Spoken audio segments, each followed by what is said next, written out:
What if Izuku Midoriya was a werewolf? Part 3. Today we start off on the day of the UA entrance exam. As Deku wakes up and starts to prepare for the exam, he gets dressed, breakfast, blah blah blah, minor training, you know, all that stuff. He wishes his mama good luck. They'll give him good luck as he exits the house. Goes to a little bit later where he arrives at the at UA, and as he walks a little bit further, he trips over. Yeah, just like the anime. And just like normally he thought, well, this is a good time to die. But he notices that he stopped falling and is in fact floating in the air. As a girl that we all know as Ochaka Uraraka, or we know as Yaravati,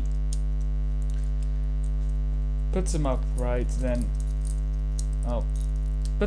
then deactivates a quirk, saying, "Sorry, I shouldn't have used my quirk on me without getting your picture first." As Deku simply explained that Dale's alright, and then Ochako wished Deku good luck and hoped to see him in the exam. We then cut to the present. Yeah, I'm literally making this up as I go. My first try, so bear with me if I make any mistakes, like I've already done. But still, I digress. The first part of the UA entrance exam is a 3-hour written exam, to which, with Deku studying for 10 months, he easily aces the exam, as he even finished it about half an hour early. As he proofreads the entire thing, making sure everything is correct, then gets to spend a few minutes just relaxing. We then cut to the President Mike's announcement explaining everything about the practical part of the exam.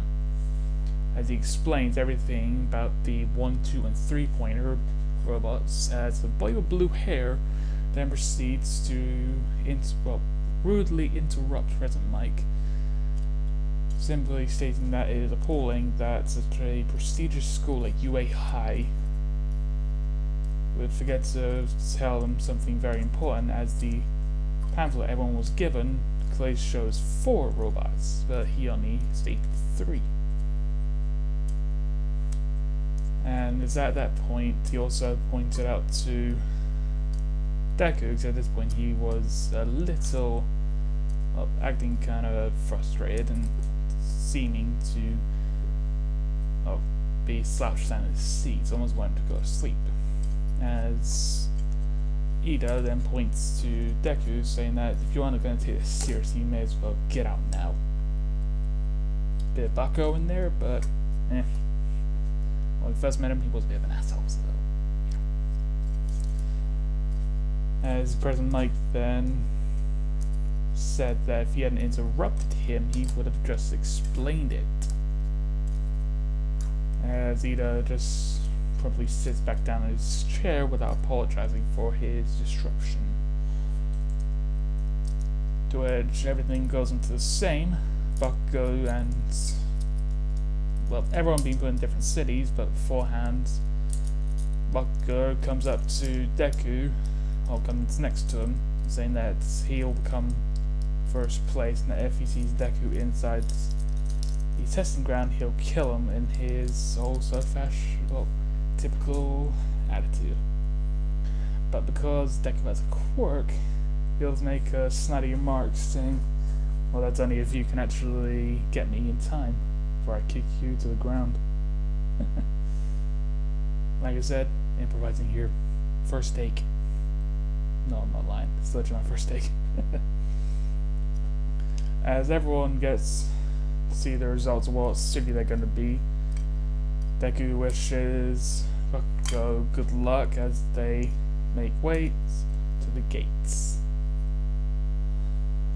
After a few minutes, everyone's at their assigned gates, as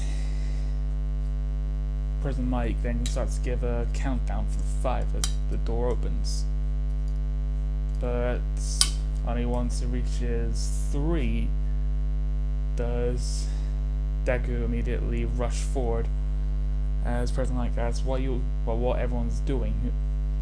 Hero doesn't wait for time. Oh, whatever. As I already stated, that Deku's already managed to get 30 points. As everyone is shocked, they then proceed to run in, and basically everything after that point kind of goes the same, except because Deku has a quirk. He is basically ripping apart all of the robots by transforming his arms into his beast form. So he's just clawing through them like butter, or like a knife through butter. So at this point, Nezu decides to push the big red fucking button, as a huge rumble is then heard throughout the city. As 2 buildings start to collapse as something makes its way around the corner. So everyone spots the 0 pointer. Everyone proceeds to run away, and even though Deku knew he could take it, he knew he wants to stay away from it just to make sure he didn't waste any time destroying any useless robots. But at that point, he heard a scream. As he looked back, he saw Choco, the girl who saved him earlier from embarrassing himself, trapped under some rubble. Deku then used his transformed his legs to increase his speed so he can get over to her faster. As he attempted to lift up the boulder, he asked, is there any way that she can use her quirk on the boulder? As she was about to use a quirk on the rock, I'll use a quirk on the rock, Deku notices that the robot is deciding to stomp on them. And wanting to prove himself to be a hero, he fully transforms his body into a werewolf. As the foot comes crashing down onto the both of them. And everyone believing that those 2 students, or those 2 students, had just gotten crushed.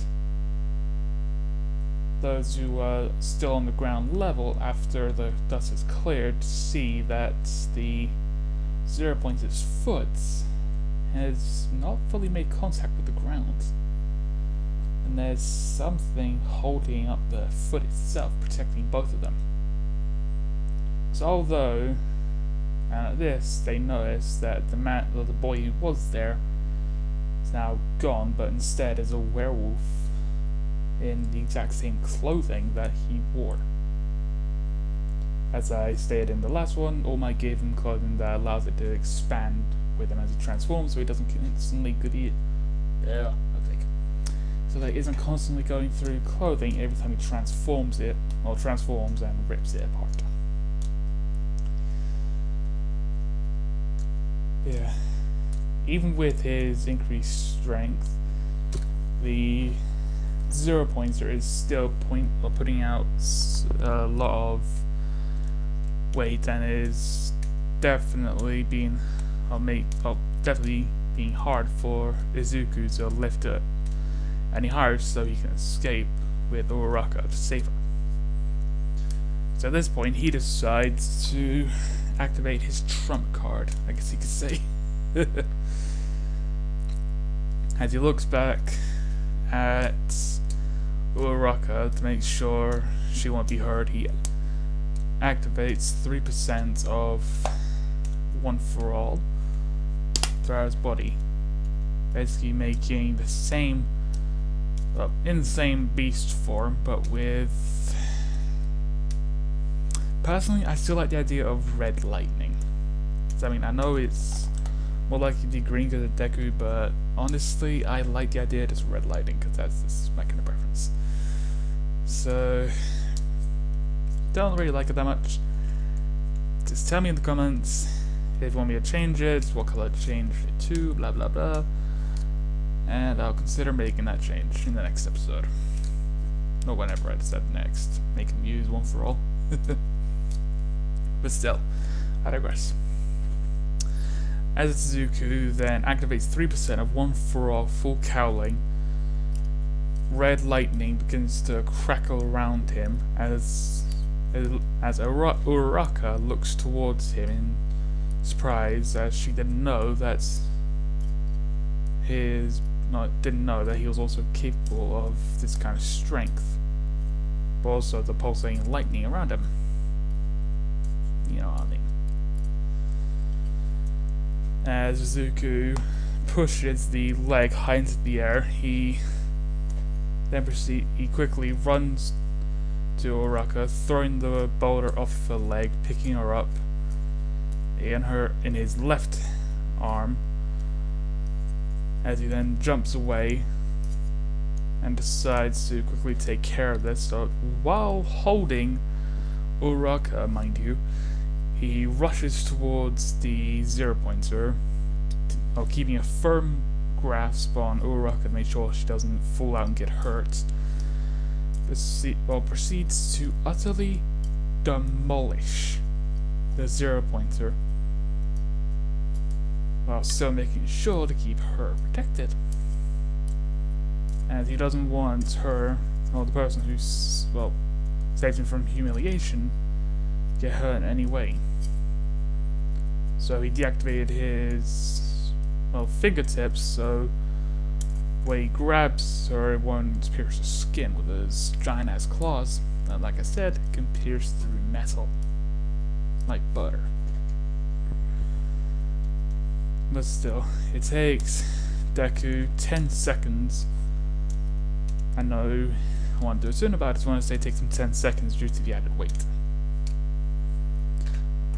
It takes him 10 seconds to completely demolish the 0-pointer, turning it into, I like to say, ribbons of metal, like, I don't know, spaghetti.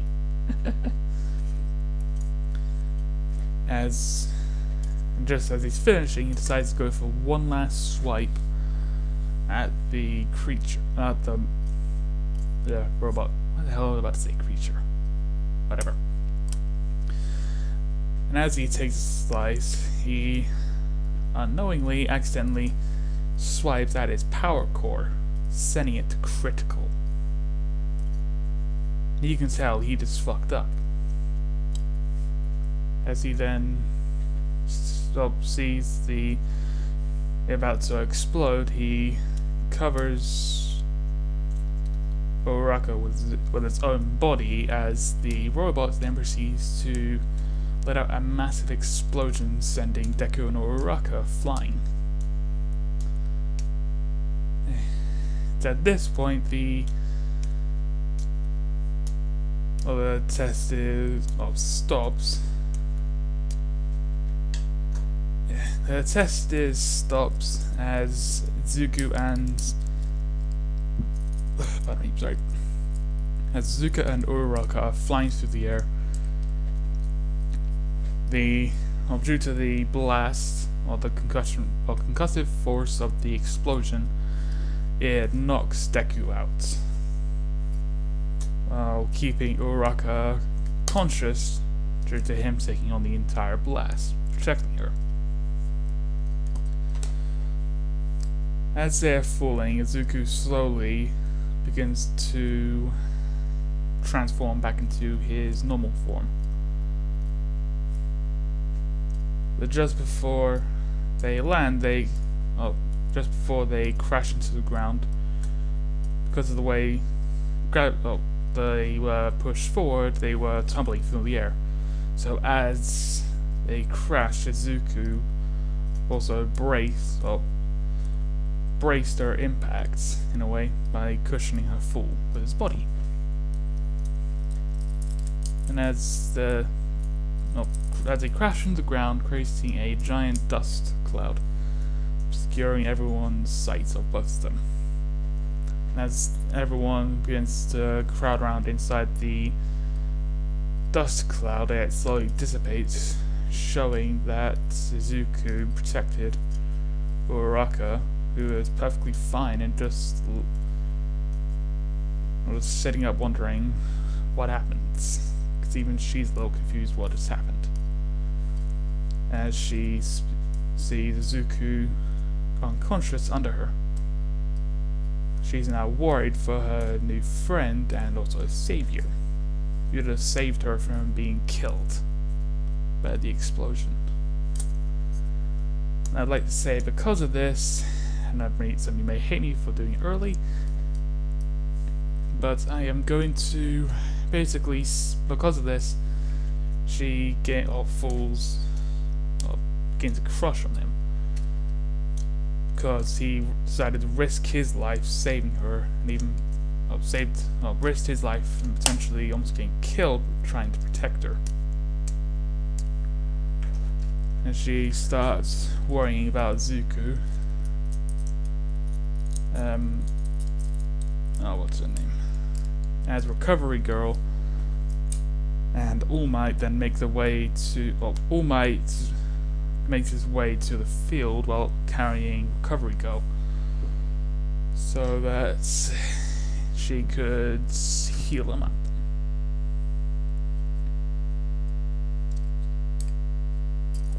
Yeah.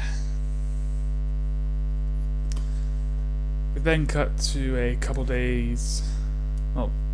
hours later, as Izuku wakes up in Recovery Girl's office, and it is quite late at night, and he notices the girl he saved is randomly sleeping next to him, as she was wondering if she was extremely worried that he had gone or hurt. I'm gonna admit, I did just think about trying to do the first person act for Deku saying I thought, thinking that I was hurt. But I think for some cases I'll try and go third person first, but I'll see how it goes. As Recovery Girl then notices that he's awake, telling him that he's lucky to be alive if it weren't for his transformation, or whatever his transformation quirk is, as it absorbed most of the blast. Izuku then asked how long he had been unconscious for, and Recovery Girl stated that he had been unconscious for several hours, and that this girl didn't leave him the entire time. And at this, Izuku blushed a little bit, knowing that she decided to stay with him to make sure he was alright. Yeah. So at this point, I will leave off this episode for episode 3. Do apologize for it taking so long, but honestly, most of the time I'm just trying to figure out when I can really be bothered to make these episodes. But still, if you like this series, put any suggestions down below what you may want me to add or change about the canon story. That'll make this seem more enticing. But still, if you liked it, if you want, you can like and subscribe to help support me. Let's try and get this channel as big as we can, but I know that'll take time and most likely won't happen, but always fingers crossed. But nevertheless, I hope you enjoyed this part 3 of What If Deku Was a Werewolf. And I guess also had one for all, but still, I shall see you next time.